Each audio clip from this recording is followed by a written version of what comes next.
Hi, it's NiAngy again, and this is part one, the Red series of Freedom or Change. Sheriff Dougal was the sheriff of Yancey, responsible for selecting the town's board and responsible for the livelihood of the town itself. He was a calm yet firm man in his early 60s. His weathered skin had been darkened by his long days in the southern sun. It gave him an almost regal appearance. He had been the town's sheriff and mayor for as long as many could remember.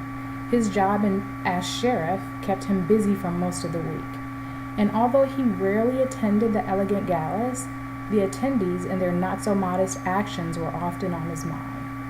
Leaving the jail, Sheriff Dougal spotted Miriam, one of the town's most beautiful women. "Hey there, I hadn't seen you in a while," Sheriff Dougal almost yelled. "Yes, I've been tied up lately and I haven't had a chance to do much else. How are the grandkids?" Miriam stated as she caught a glance of Sheriff Dougal's face. There was something obviously different about him. Was it the facial hair? Had he aged since their last meeting?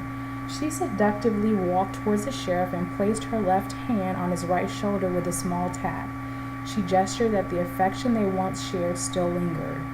"I'm on my way to pick up Janice. We're going to grab a few items for this weekend's horseball match." Although she noticed a slight difference in his appearance, he was still the handsome, reliable, and responsible man that she had met almost 20 years ago. Sheriff Dougal and Miriam dated in high school, just before their turn for selections. He was always fond of Miriam, and she the same. As the sheriff walked Miriam to her car, he decided that he should ask her out to brunch. Did the placement of the hand signify that there were unknown problems lingering? Certainly he was not far from the heartbeat of the town. He controlled the jail and the traffic that flowed into and out of the town, all except for the occasional passers-by. As Miriam caught a glance of the polished sign, Perpetual Spa, she thought, "I can't refuse this offer." Sheriff Dougal had always been there for Miriam and her family whenever they needed the help, like the time when her dog buried himself in the basement crawl space, hiding from an unexpected intruder, or the time when she herself was stranded at the local XXX bookstore due to a car malfunction.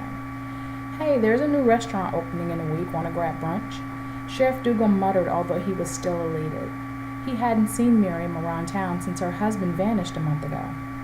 "Sure, I wouldn't mind checking out the place, especially if the tab's on you." She smiled devilishly and walked the remainder of the way to her car. "Catch you later."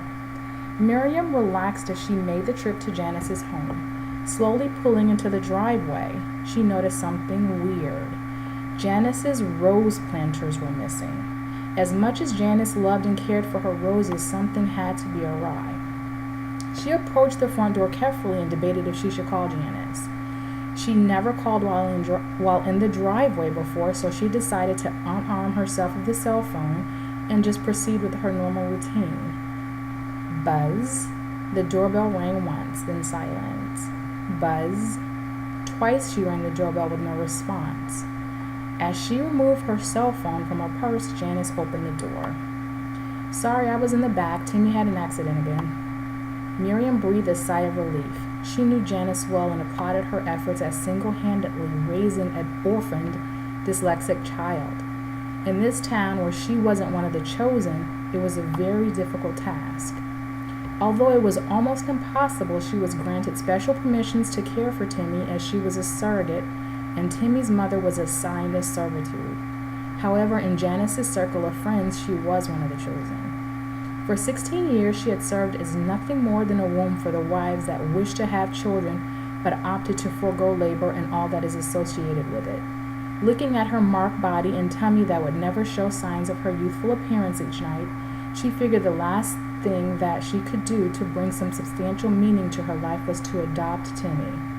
Although she was still assigned to work at the local office, she had Timmy, and that was enough to make her feel complete again. "Aha, I could make sure that Abby is here when I'm not using her."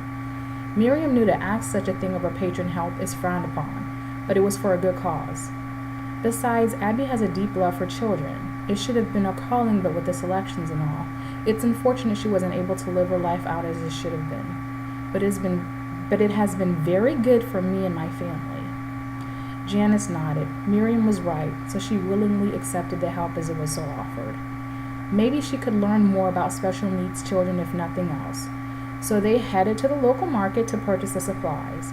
After purchasing the supplies, Miriam decided to ask Janice if she wouldn't mind going to lunch with her and Sheriff Dougal.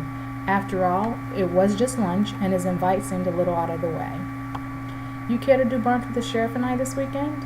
Sure, I was just thinking that I had made a couple of arrangements to see this really awesome horseball player that I met recently. I know how much you love the weekend horseball matches, and I thought it would be interesting to get to know him a little better. And what better way than over a match? Miriam was delighted at the thought that Janice had taken it upon herself to not only date, but to go out of the town circle and find someone that could be right for her.